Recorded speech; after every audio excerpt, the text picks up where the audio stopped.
Hello friends, welcome to the channel. If today is your first time with us, I want to extend you a very warm welcome. If you have been here before but you have not subscribed, please subscribe. It means a lot to us. If it is your birthday, happy birthday. Today we'll continue our organization series in which we show you ideas on how to organize your more small shop or garage shop. Last week we built a set of shelves above our trash cans, and as you can see we've started putting them into use already. And since then we cleaned that corner that we talked about so we can add some shelving there. And today we're going to continue and show you some of our ideas. So stick around and see what we have in store for you.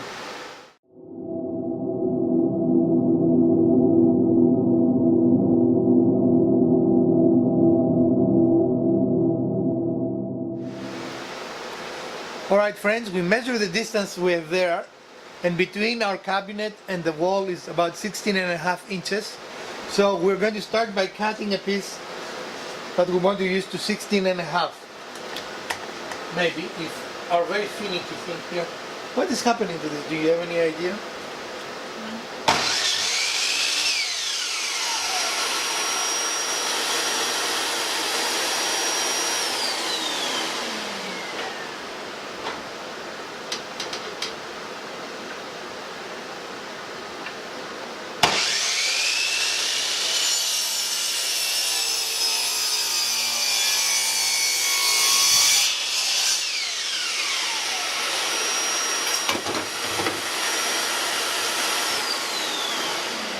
Okay. I don't know how to be here and okay, this doesn't need to be notched, but somehow it's too long. How is that possible?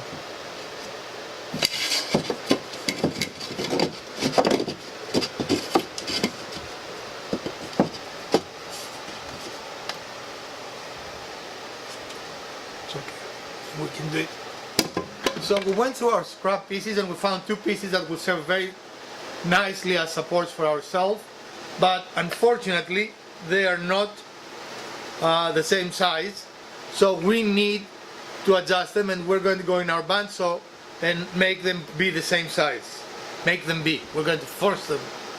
Don't look at that. Sounded strange, didn't it? Make them be.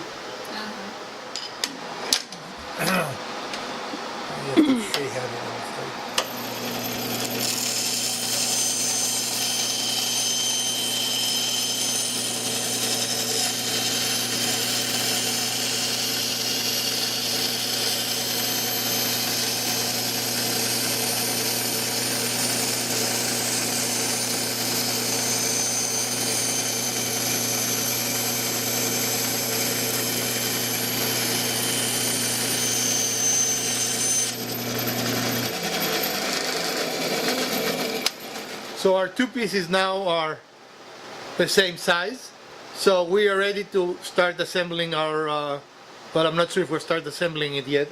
We need to make, first of all, what we're making is an organization system for our saws. Our saws always move around and we don't really have a good place for it, and there are two issues with that. We're always looking for them, and also the likelihood of them getting damaged is big. So we're going to transform that into a saw organization shelf.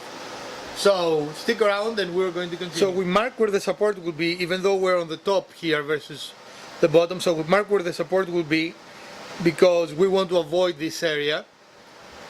Even though we're going to be in the front versus the back. This is the back of the shelf. So we're going to hang them from the front. But in any case, we did mark it so we know what not to be in that area.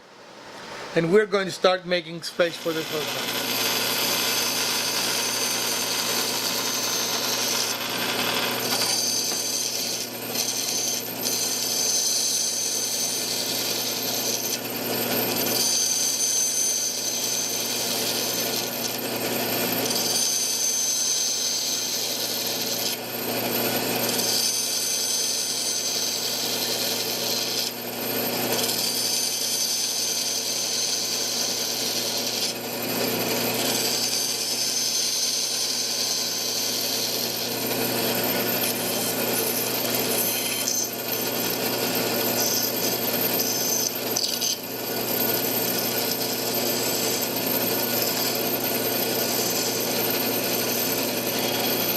So here's the idea. We have to make the correct opening for each one of our saws, but the idea is that very easily the saw can go in and out and will be safely stored without damage the blade or potentially damaging us. So we'll continue and we'll do all our saws and then we'll show you the end product.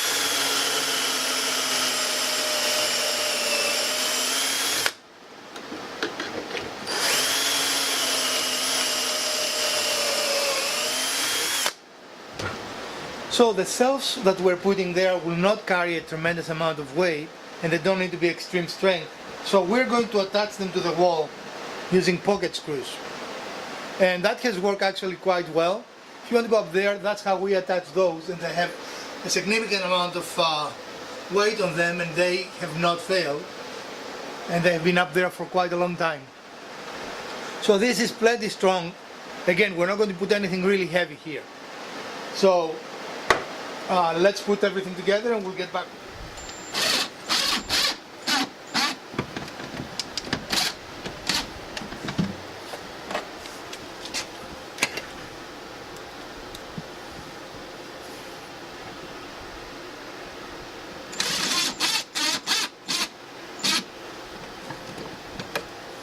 Okay, and we are level, as you can see.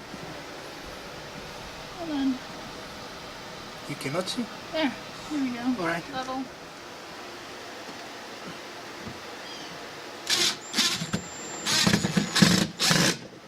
Don't feel in the back of my head. It doesn't. Okay, good. We can close the garage door now. Second shelf in level. We're good. Okay, that's it. There's the first one. All right, friends, we finished with our build, and here is what we've done so far. We'll probably add a couple of cells higher, but you can see now all our saws are very nicely organized, easy to get in and out, and not in danger of injuring us, and actually make the best use of this space that will be very hard to utilize otherwise. Here we put another small shelf, and we're putting a miscellaneous hardware so it is in our reach. And if you can see, we like to use plastic containers that we recycle, and we write the size of the screws on the container both in imperial and in metric, depending on the project we work, so it is easy to know what they are. Lastly, I want to talk about how we did the cross members to support the cells. As we were going through our scrap, and by the way, everything that we use is from our scrap pile. We didn't buy anything today, but we looked for square pieces like this, because a square piece like this can be cut in half and gives you two very nice supports. So look at your scrap bin. I'm sure you can find little square pieces like this. Well, friends, we reached the end of our episode. I hope you enjoyed it today as we continue to organize our small shop so it can become friendlier for us and easier for us to work. If you enjoyed this episode, please smash that like button. If you didn't, the other button works as well. Share, subscribe, and comment. And we're going to see you on Wednesday with some tips and tricks or some other kind of video. And we are going to see you next weekend with another build. From the Garage Wizard, Elpida, and the Urban Homesteading channel, we bid you a fair week.